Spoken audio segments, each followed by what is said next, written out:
नमस्कार दोस्तों, विद्याशक्ति एजुकेशन के ऑनलाइन प्लेटफॉर्म पर सभी मित्रों का हार्दिक स्वागत और अभिनंदन है। दोस्तों, आज हम पढ़ेंगे भोजन के स्रोत एवं घटक। जो हमने पॉइंट पढ़ा है, लेसन पढ़ा है, इससे संबंधित महत्वपूर्ण प्रश्नों के बारे में। ठीक है, तो शुरू करते हैं आज का पहला प्रश्न। आज का पहला प्रश्न है, शरीर की वृद्धि एवं विकास हेतु ऊर्जा प्रदान करने वाले भोजन के अवयव है। मतलब जो भोजन के हमने घटक पढ़े हैं, 7 घटक हमने पढ़े हैं, कार्बोहाइड्रेट, वसा, प्रोटीन, विटामिन, जल, खनिज लवण और खाद्य रेशे। तो इनमें से शरीर की वृद्धि एवं विकास हेतु ऊर्जा प्रदान करने वाले भोजन के जो घटक है वो कौन कौन से हैं, ये हमें इसमें बताना है। तो ऑप्शन देखते हैं। ऑप्शन ए है कार्बोहाइड्रेट, ऑप्शन बी में है वसा, ऑप्शन सी में है प्रोटीन और ऑप्शन डी में है आपके उपयुक्त सभी। तो क्लास में मैंने आपको बताया था कि सर्वप्रथम ऊर्जा प्रदान करने का कार्य है वो कार्बोहाइड्रेट करता है। कार्बोहाइड्रेट की अनुपस्थिति में ऊर्जा प्रदान करने का कार्य वसा करती है, और वसा भी जब अनुपस्थित होती है तो उसकी अनुपस्थिति में प्रोटीन द्वारा ऊर्जा प्रदान की जाती है। तो कुल मिलाकर कार्बोहाइड्रेट, वसा और प्रोटीन तीनों के द्वारा ऊर्जा प्रदान की जाती है। तो ये भोजन के वे अवयव है जो ऊर्जा प्रदान करने का कार्य करता है। इसलिए इस प्रश्न का राइट आंसर हो जाएगा ऑप्शन डी, उपयुक्त सभी। अगला प्रश्न देखते हैं। अगला प्रश्न है, भोजन में कार्बोहाइड्रेट की जांच हेतु कौन सा परीक्षण किया जाता है। मतलब ये है कि किसी खाद्य पदार्थ में कार्बोहाइड्रेट उपस्थित है या नहीं है, तो इसकी पहचान करने के लिए कौन सा परीक्षण है वो किया जाता है। ऑप्शन देखते हैं। ऑप्शन ए में है विडोल परीक्षण, ऑप्शन बी में है एलिसा परीक्षण, ऑप्शन सी में है आयोडीन परीक्षण और ऑप्शन डी में है बायोप्सी। तो दोस्तों, कार्बोहाइड्रेट की जांच के लिए जो परीक्षण करते हैं वो होता है आयोडीन परीक्षण। ठीक है, कौन सा परीक्षण? आयोडीन परीक्षण है वो किया जाता है। तो इसका राइट आंसर हो जाएगा ऑप्शन सी। अगला प्रश्न देखते हैं। निम्न में से कौन सा विटामिन ग्रुप वसा में विलय है। मतलब यह ऑप्शन में विटामिन का ग्रुप दे रखा है, इनमें से हमें बताना है कि वसा में विलयशील विटामिन है वो कौन कौन से है। ठीक है, तो क्लास में मैंने आपको बताया था कि जो विटामिन होते हैं, कुछ विटामिन ऐसे होते हैं जो वसा में घुलनशील होते हैं और कुछ विटामिन ऐसे होते हैं जो जल में घुलनशील होते हैं। ठीक है, तो यदि विटामिन के बारे में या भोजन के घटक और स्रोत से संबंधित है वो क्लास आपने नहीं देखी है तो आप बायोलॉजी की प्लेलिस्ट में जाकर वो क्लास ज़रूर देखें। और चैनल पर नए हो तो चैनल को सब्सक्राइब करें, लाइक करें और बेल वाले आइकन को ज़रूर प्रेस कर लेवें, ताकि कोई भी वीडियो मैं अपलोड करूं उसका नोटिफिकेशन आपको तुरंत मिल जाए। इसके अतिरिक्त आप हमारे टेलीग्राम ग्रुप से भी जुड़ सकते हैं। ठीक है, तो प्रश्न क्या कह रहा है? प्रश्न कह रहा है, निम्न में से कौन सा विटामिन ग्रुप वसा में विलयशील है या विलय है। तो वसा में घुलनशील प्रोटीनों के अपने को नाम बताना है, विटामिन के नाम बताना है। ऑप्शन ए है ए, बी, सी एवं डी, ऑप्शन बी में है ए, सी, डी एवं के, ऑप्शन सी में है ए, डी, ई एवं के और ऑप्शन डी में है बी, डी, ई एवं के। तो दोस्तों, मैंने क्लास में पढ़ाते टाइम आप सबको बताया था कि वसा में विलयशील जो विटामिन होते हैं वो आपके 4 विटामिन है, ए, डी, ई एवं के, ए, डी, ई एवं के, और बाकी बचा बी और सी। तो बी और सी है वो जल में घुलनशील विटामिन होते हैं। बी और सी किसमें? जल में घुलनशील विटामिन होते हैं।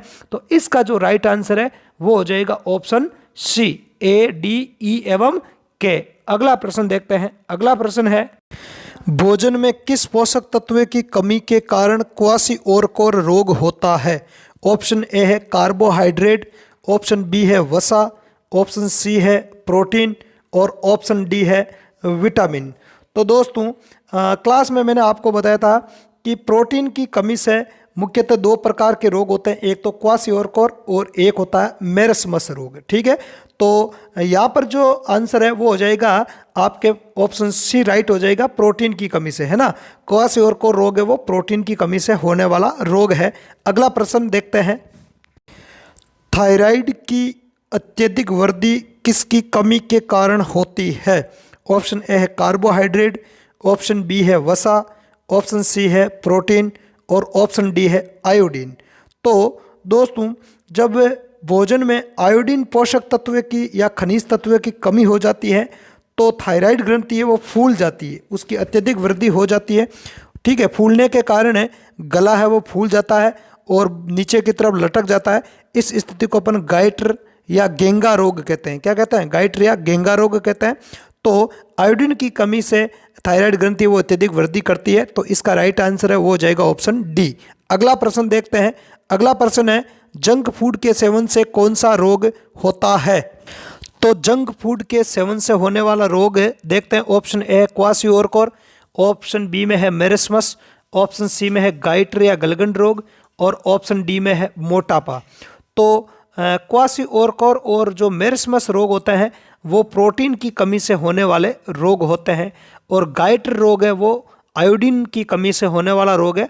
तो यह ऑप्शन हो जाएगा राइट, डी हो जाएगा, है ना। मोटापा, जंक फूड के सेवन से मोटापा बढ़ता है ना, तो मोटापा नामक बीमारी है वो जंक फूड के सेवन से हो जाती है। अगला प्रश्न है बेरी रोग भोजन में किस विटामिन की कमी से होता है? ठीक है, ऑप्शन ए है विटामिन ए, ऑप्शन बी है विटामिन B1, ऑप्शन सी है विटामिन B2 और ऑप्शन डी है विटामिन के। ठीक है, तो बेरी जो रोग है वो विटामिन B1 की कमी से होता है। किसकी कमी से? विटामिन B1 की कमी से होता है। तो इसका जो राइट आंसर है वो हो जाएगा ऑप्शन बी। अगला प्रश्न देखते हैं। रिकेट्स रोग के संबंध में निम्न में से कौन सा कथन असत्य है? तो रिकेट्स रोग के संबंध में कौन सा कथन है वो गलत है, उसके बारे में अपने को बताना है। तो गलत कथन का यहाँ पर चयन करना है। ऑप्शन ए है यह रोग विटामिन डी की कमी से होता है, ऑप्शन बी है यह रोग विटामिन सी की कमी से होता है, ऑप्शन सी है इस रोग में पैरों की हड्डियां मुड़ जाती है और ऑप्शन डी में है इस रोग में घुटने पास आ जाते हैं। तो जो रिकेट्स रोग होता है वो एक तो विटामिन डी की कमी से होने वाला रोग है। ठीक है, तो ऑप्शन ए है वो इसका सही कथन है। ऑप्शन बी में है ये रोग विटामिन सी की कमी से होता है, तो ये गलत कथन है। ठीक है, ये विटामिन डी की कमी से होता है, तो ये गलत कथन हो जाएगा। ऑप्शन सी है इस रोग में पैरों की हड्डियां मुड़ जाती है, बिल्कुल सही है। और ऑप्शन डी में इस रोग में घुटने पास आ जाते हैं, तो ये भी ऑप्शन है वो सही है।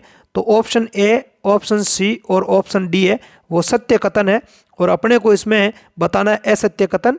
तो ऑप्शन बी है वो असत्य कथन है, इसलिए इसका राइट आंसर हो जाएगा ऑप्शन बी। अगला प्रश्न देखते हैं। अगला प्रश्न है भोजन में प्रोटीन एवं कैलोरी की कमी से होने वाला रोग है। ऑप्शन ए है क्वाशियोरकोर, ऑप्शन बी है मेरिस्मस, ऑप्शन सी है गाइटर और ऑप्शन डी है मोटापा। तो मित्रों भोजन में प्रोटीन और कैलोरी का मतलब होता है ऊर्जा, है ना। तो प्रोटीन और ऊर्जा दोनों की कमी से होने वाला जो रोग है वो कौन सा है वो बताना है। तो क्वाशियोरकोर रोग होता है वो केवल और केवल प्रोटीन की कमी से होने वाला रोग है, मतलब मुख्यतः प्रोटीन की कमी से होने वाला रोग है क्वाशियोरकोर।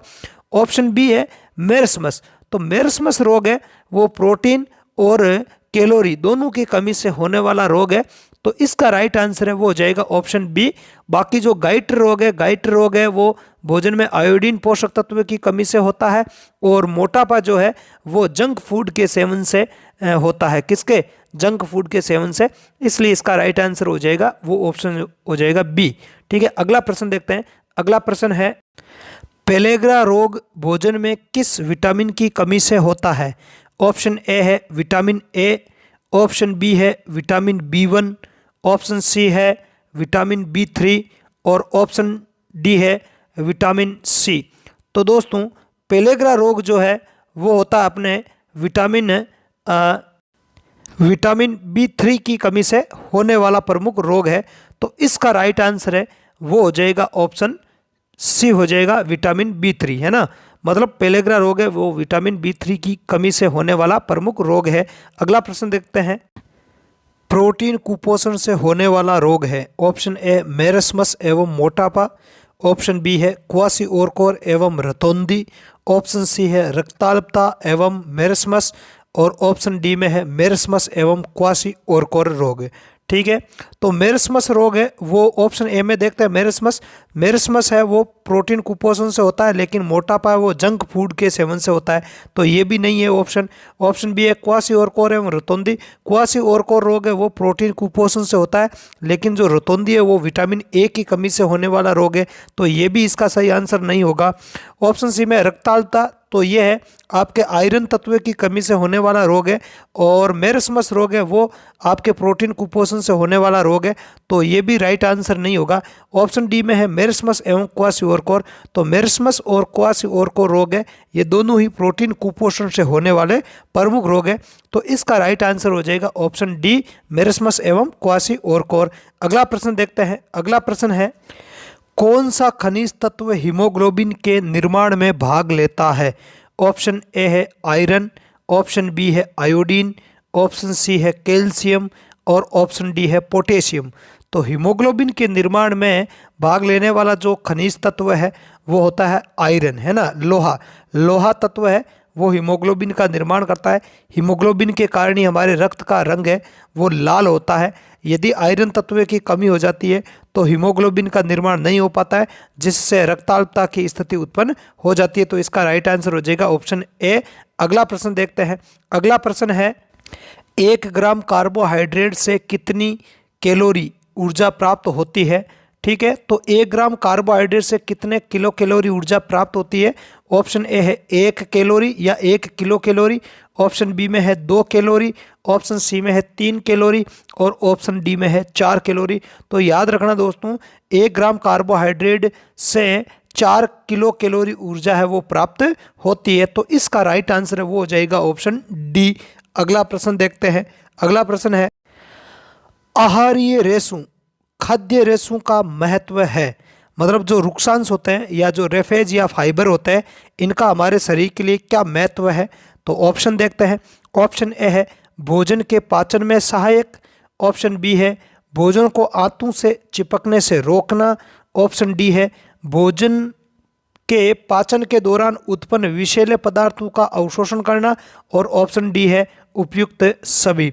तो दोस्तों, खाद्य जो रेशे होते हैं, खाद्य रेशे भोजन के पाचन में भी सहायक होते हैं, भोजन को आंतों से चिपकने से रोकते हैं और पाचन के दौरान उत्पन्न विषैले पदार्थों का अवशोषण भी कर लेते हैं, तो इसका जो राइट आंसर है वो हो जाएगा ऑप्शन डी उपयुक्त सभी। अगला प्रश्न है, तुरंत ऊर्जा प्रदान करने में किसका उपयोग होता है? ऑप्शन ए है प्रोटीन, ऑप्शन बी है वसा, ऑप्शन सी है ग्लूकोज और ऑप्शन डी है विटामिन। तो तुरंत ऊर्जा प्रदान करने का कार्य है वो ग्लूकोज का होता है, ठीक है, तो तुरंत ऊर्जा प्रदान करने में ग्लूकोज का उपयोग करते हैं, इसलिए इसका राइट आंसर हो जाएगा ऑप्शन सी। अगला प्रश्न देखते हैं। अगला प्रश्न है, 1 ग्राम वसा से कितनी कैलोरी ऊर्जा प्राप्त होती है? ऑप्शन ए है 4 कैलोरी, ऑप्शन बी में है 5 कैलोरी, ऑप्शन सी में है 6 कैलोरी और ऑप्शन डी में है 9 कैलोरी। ठीक है, तो 1 ग्राम कार्बोहाइड्रेट है उससे 4 किलो कैलोरी ऊर्जा प्राप्त होती है, जबकि 1 ग्राम वसा से 9 किलो कैलोरी ऊर्जा प्राप्त होती है। मतलब यदि समान मात्रा में कार्बोहाइड्रेट और वसा है तो किससे ऊर्जा प्राप्त अधिक होगी? वो होगी अपने वसा से, तो वसा से 9 किलो कैलोरी ऊर्जा प्राप्त होती है, इसलिए इसका राइट आंसर हो जाएगा ऑप्शन डी। अगला प्रश्न है, सूखा रोग के नाम से किसे जाना जाता है? मतलब किस रोग को सूखा रोग भी कहते हैं? ऑप्शन ए है क्वासिओरकोर, ऑप्शन बी में है मेरिस्मस, ऑप्शन डी में है गायट्र और ऑप्शन डी में है रतौंधी। तो दोस्तों, प्रोटीन की कमी से 2 प्रमुख रोग होते हैं, क्वासिओरकोर और मेरिस्मस। मेरिस्मस रोग है उसको हम सूखा रोग के नाम से भी जानते हैं। किस नाम से? सूखा रोग के नाम से भी जानते हैं, इसलिए इसका राइट आंसर है वो हो जाएगा ऑप्शन बी मेरिस्मस। अगला प्रश्न देखते हैं। अगला प्रश्न है, किसे ऊर्जा के केंद्र भी कहते हैं?